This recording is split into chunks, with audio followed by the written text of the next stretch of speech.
Assalamualaikum warahmatullahi wabarakatuh. Perkenalkan, kami dari mahasiswa dari Universitas Dainuk Sanudin, Fakultas Pertanian, jurusan Agroteknologi. Di sini kami akan menginterview salah satu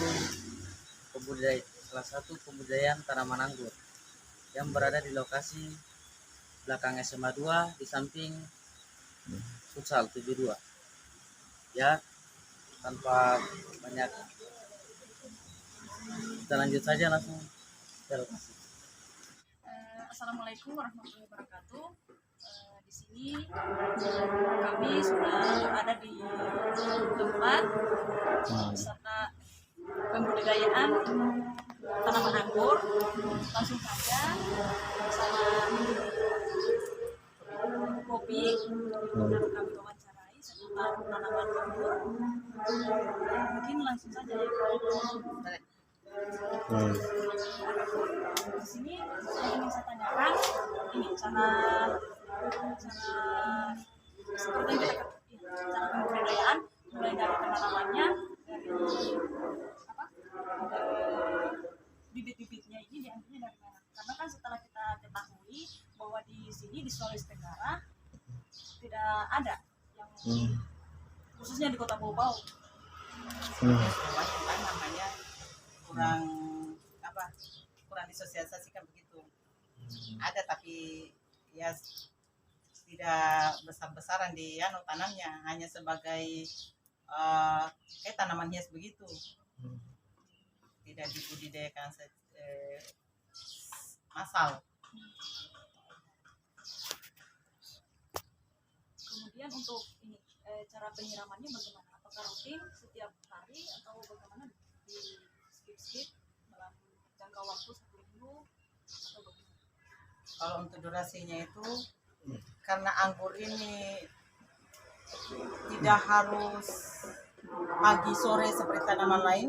Kalau dia bisa 1 hari tanam, 1 hari siram, 1 hari tidak. Karena dia termasuk tanaman kering juga sih. Baru dengan medianya itu harus tidak boleh dia mengendap airnya, harus poros, harus mengalir. Terus ini apakah beda kalau tanaman anggur ini sudah ditanam di yang sudah dikasih potting ini dengan yang dikasih potting? Perbedaannya penanaman di tabung pot dengan tanah sama saja sih untuk medianya. Tapi kalau untuk di tabung pot tanahnya juga sama saja, medianya sama, hanya mungkin pergerakan akarnya lebih luas kalau di tanah dibanding dengan tabung pot.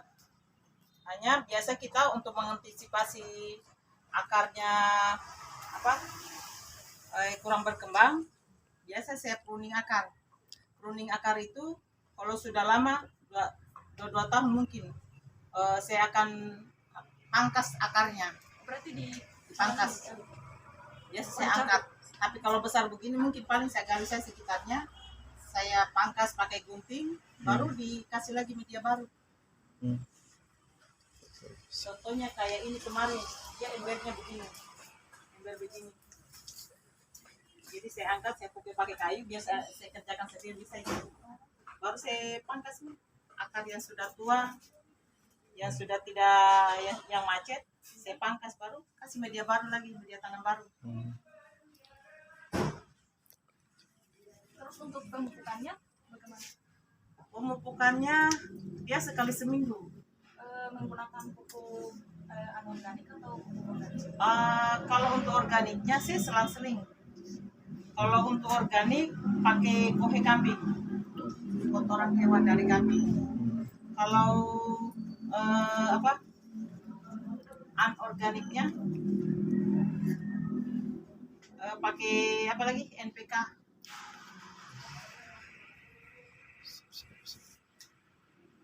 Takarannya, kalau untuk takarannya 1 cm per 5 liter, 1 sendok peres, NPK-nya.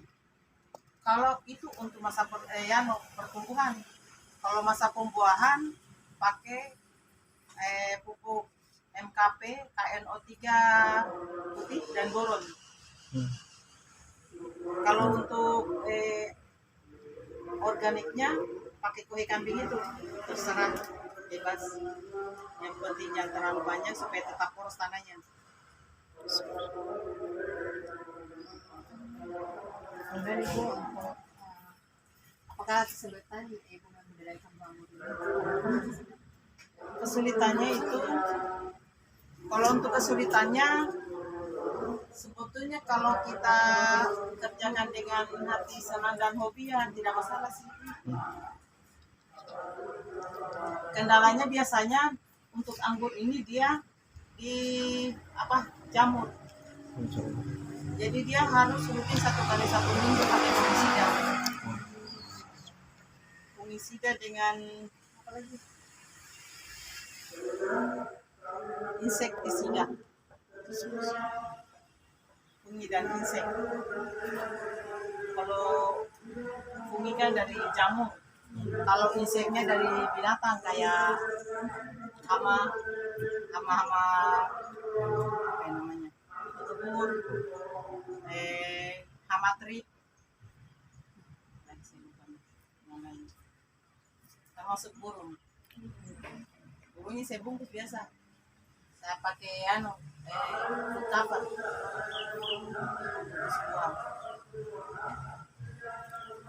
Untuk penyiramannya 1 kali 1 minggu, selang seminggu. Apalagi musim hujan ini karena kita tidak siram. Tanahnya tetap Lembab dan harus poros, harus dia mengalir. Kalau medianya kan ini 1:1, 1 tanah, 1 kohe, 1 arang sekam. Terus ini kan kita lihat juga ada pecahan telur ya. Ini kan kalsium untuk toppingnya saja sebetulnya. Boleh juga kalau kita punya banyak kulit telur pakai untuk campuran medianya, tapi kalau tidak pakai untuk topping saja karena dia berfungsi kalsium juga untuk telur. Tapi tidak saya langsung kasih begitu, biasa saya goreng dulu, saya sangat atau dijemur di panas matahari. Karena dia kan biar bagaimana ada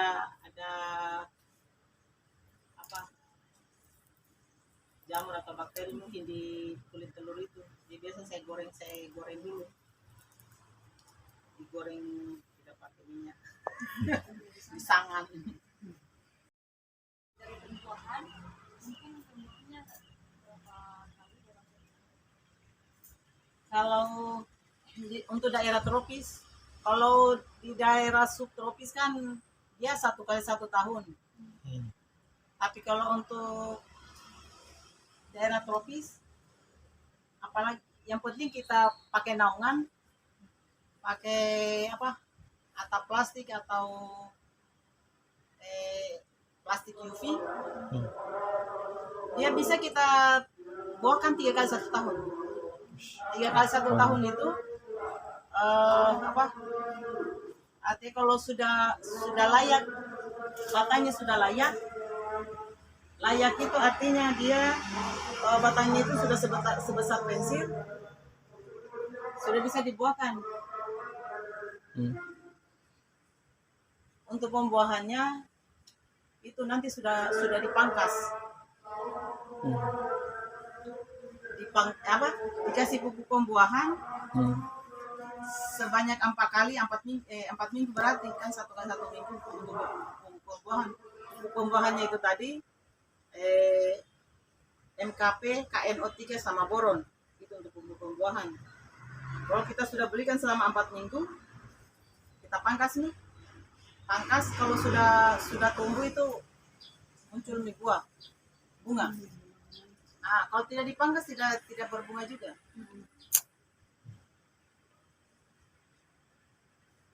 Begitu sama 3 kali 1 minggu bisa. 3 kali 1 tahun berbuahnya.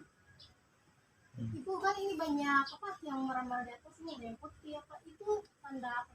Mana? Ini yang kertas merah. Untuk pengikatnya supaya kita yang atur posisi Posisi merah.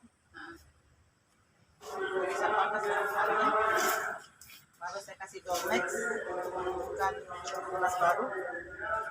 Kadang-kadang dia tidak merata tumbuhnya apa lagi namanya tunas, jadi tidak SPBT-nya tidak bagus.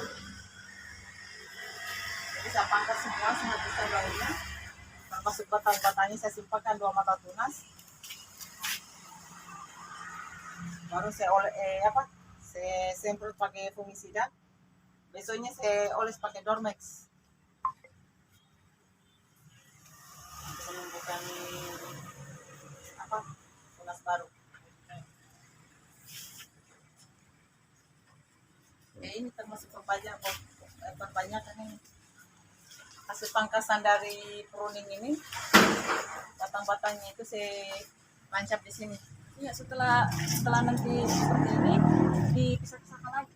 Saya tinggal cungkil, saya pindahkan di pot untuk souvenir yang datang, untuk oleh-oleh. Steknya ini perbanyakan dengan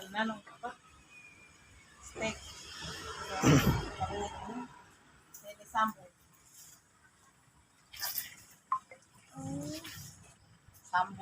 sambung pucuk namanya, perbanyakan yang sambung pucuk.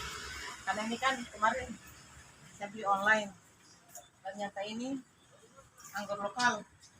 Ternyata setelah hampir 1 tahun tidak berbuah, sudah saya sambung. Ini sambungannya semua yang pita merah ini sambungan ini. Sambungan apalagi anggur jenis lain, bukan lagi pakai jenis ini, pakai ini. Ini Red Master. Sambungannya ini. Saya bikin macam-macam, jadi buahnya nanti macam-macam. Ini sudah berbuah, Mas. Sambungan baru. Yang ada pita merahnya ini sambungan baru. Kalau yang ini bukan buahnya, dari sini. Hanya saya kasih menumpang saja. Numpang di Ini kemarin dia gugur buahnya ini karena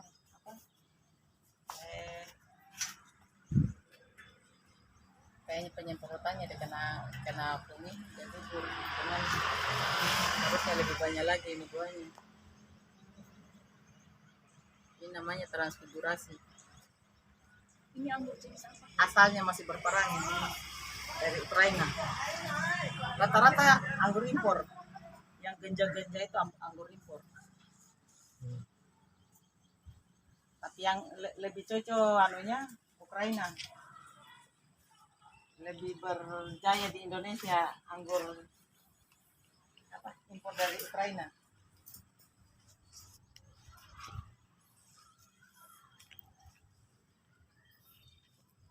Kan Ibu ini kan buah anggur ini kan ada jenis-jenis warnanya juga ya. Ya, Ini termasuk jenis warna yang mana? kalau ini warna hijau, kalau transfigurasi ini warna hijau. Kalau ini Ninel ini warna merah. Di sini kira-kira kan saya lihat tadi banyak sekali kayak tag namanya toh, tag Name-nya, nama tag name. anggurnya. Iya, ini Kira-kira namanya. ada berapa varietas? Ada 30 mungkin. 30 jenis. Dan 30 jenis itu 30 macam-macam warna dan rasanya. Dan karakternya berbeda-beda. Cara pembuahannya. Ini Ara 15. Ini Angelica. Ini Ninel. Kalau yang banyak dibudidayakan di Jogja itu Ninel. Karena lebih gampang berbuah. Cara berbuahnya juga berbeda-beda. Ada yang saat muncul begini sudah bawa bunga, ada juga nanti jauh meninggalkan batangnya baru berbuah. Mungkin itu saja informasi pertanyaan yang dapat kami berikan. Terima kasih atas waktu dan informasi yang diberikan tentang cara pembudidayaan dan pemeliharaan tanaman. Terima kasih atas waktunya, Bu. Sama-sama. Waalaikumsalam. Baik, itulah hasil wawancara kami dengan Ibu Popi, salah satu pembudidaya tanaman anggur yang ada di Kota Bau-Bau. Teman-teman semua, kakak-kakak, adik-adik, ibu-ibu, bapak, Jangan lupa like and subscribe and comment. Kami ucapkan terima kasih. Assalamualaikum warahmatullahi wabarakatuh.